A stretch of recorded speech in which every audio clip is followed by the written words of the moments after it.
Assalamualaikum warahmatullahi wabarakatuh. Halo semuanya, bagaimana kabarnya? Semoga selalu sehat dan terhindar dari virus COVID-19. Pada video pembelajaran kali ini, kita akan melanjutkan materi Bahasa Indonesia kelas 11 tentang cerpen. Pertemuan hari ini kita akan membahas unsur-unsur pembangun cerpen dan kaidah kebahasaan dari cerpen.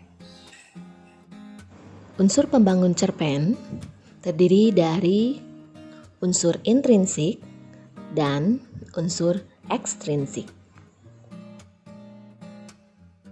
Unsur intrinsik adalah unsur yang berasal dari dalam cerpen. Unsur-unsur ini meliputi tema, tokoh dan penokohan, alur cerita, latar, gaya bahasa, sudut pandang, dan amanat.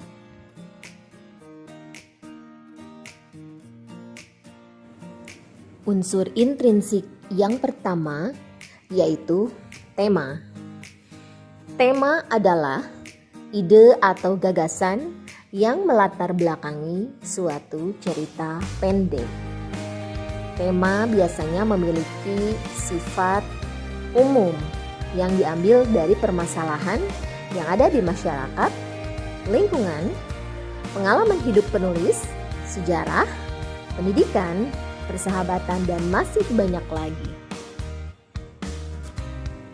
Unsur intrinsik yang tidak kalah penting selanjutnya adalah tokoh dan penokohan.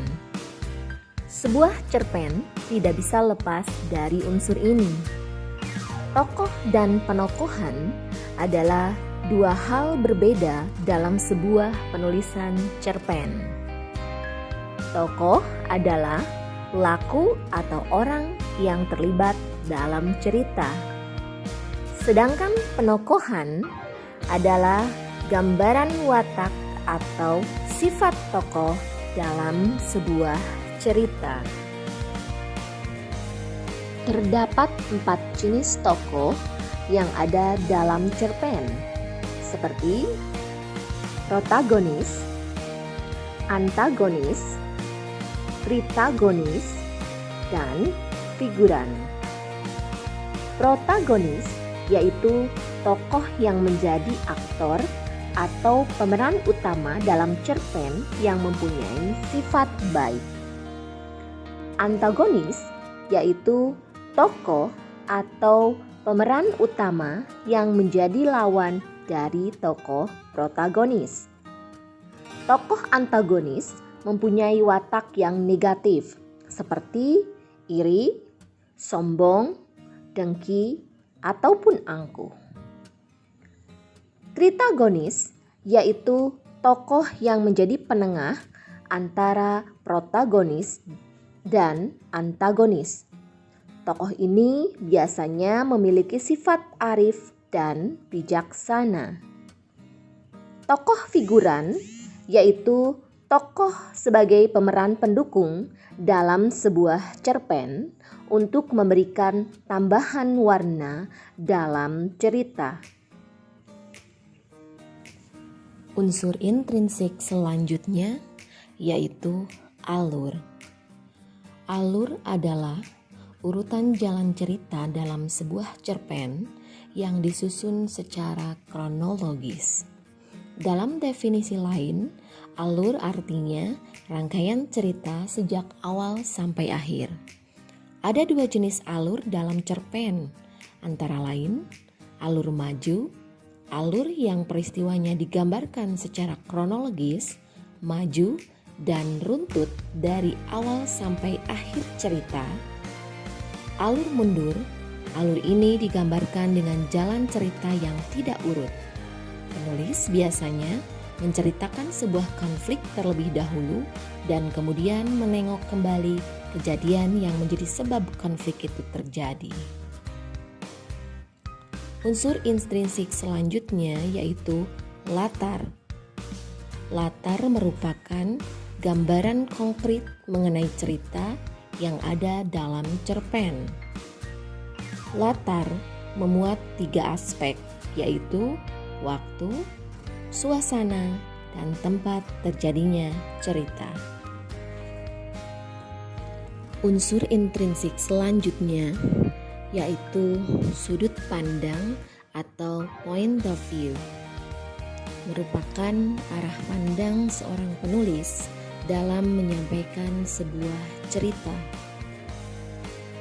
Dengan kata lain, sudut pandang adalah cara penulis memandang atau menempatkan dirinya dalam sebuah cerita.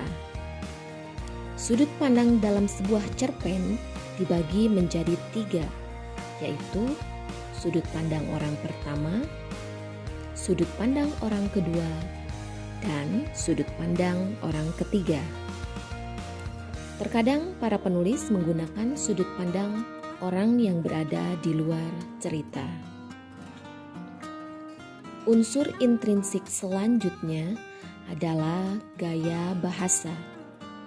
Gaya bahasa merupakan ciri khas seorang penulis dalam menyampaikan tulisannya kepada para pembaca. Masing-masing penulis memiliki ciri khas tersendiri seperti penggunaan majas yang khas, diksi, dan pemilihan kalimat yang tepat dalam sebuah cerita. Unsur intrinsik yang terakhir yaitu amanat. Amanat merupakan pesan moral atau pelajaran yang bisa diambil dari cerita pendek.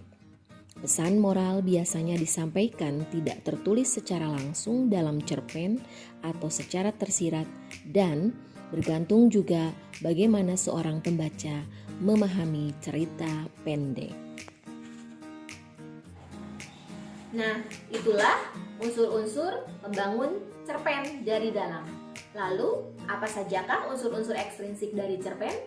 Simak penjelasannya berikut ini. Unsur ekstrinsik cerpen adalah unsur yang ada di luar cerpen, di mana secara tidak langsung unsur ekstrinsik mempengaruhi proses pembuatan sebuah cerpen. Unsur-unsur ekstrinsik dalam cerpen diantaranya yaitu latar belakang masyarakat. Ini adalah hal yang mendasar bagi seorang penulis membuat sebuah cerpen yang mana menyangkut kondisi lingkungan masyarakat. Ada beberapa faktor yang dapat mempengaruhi penulis, diantaranya ideologi negara, kondisi politik, kondisi sosial, dan kondisi ekonomi. Unsur ekstrinsik selanjutnya yaitu latar belakang penulis. Ini adalah faktor yang ada dalam diri penulis, sehingga mendorong penulis dalam membuat cerpen. Ada beberapa faktor latar belakang penulis, antara lain riwayat hidup penulis, kondisi psikologis, dan aliran sastra penulis. Adapun nilai-nilai yang terkandung dalam cerpen meliputi nilai agama, nilai sosial, nilai moral, dan nilai budaya.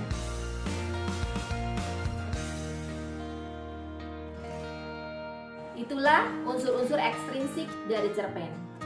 Penjelasan berikut ini merupakan kaidah kebahasaan dari cerpen.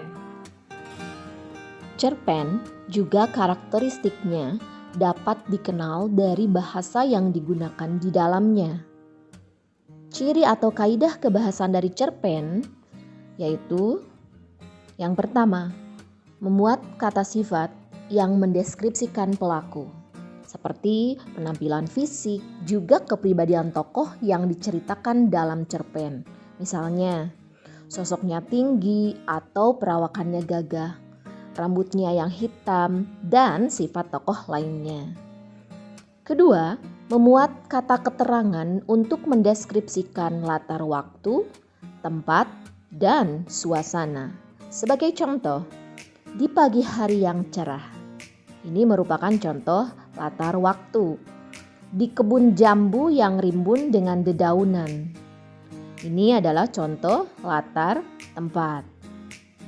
Yang ketiga, menggunakan kalimat langsung dan tidak langsung untuk penulisan dalam percakapan di dalam cerpen. Yang keempat, bisa menggunakan gaya bahasa yang bersifat konotasi. Misalnya, pucuk langit, memanggang bus, bajing loncat, mulut terminal, dan lain sebagainya. Yang kelima, bahasa yang digunakan tidak baku dan tidak formal. Dan yang keenam, bisa menggunakan gaya bahasa seperti gaya bahasa perbandingan, pertentangan, pertautan, maupun perulangan. Demikian pembahasan materi tentang unsur-unsur pembangun cerpen dan kaidah kebahasaan cerpen. Jika ada pertanyaan terkait materi hari ini, silahkan kalian kirimkan ke Google Classroom. Terima kasih sudah mengikuti pembelajaran hari ini. Sampai jumpa di video berikutnya. Wassalamualaikum warahmatullahi wabarakatuh.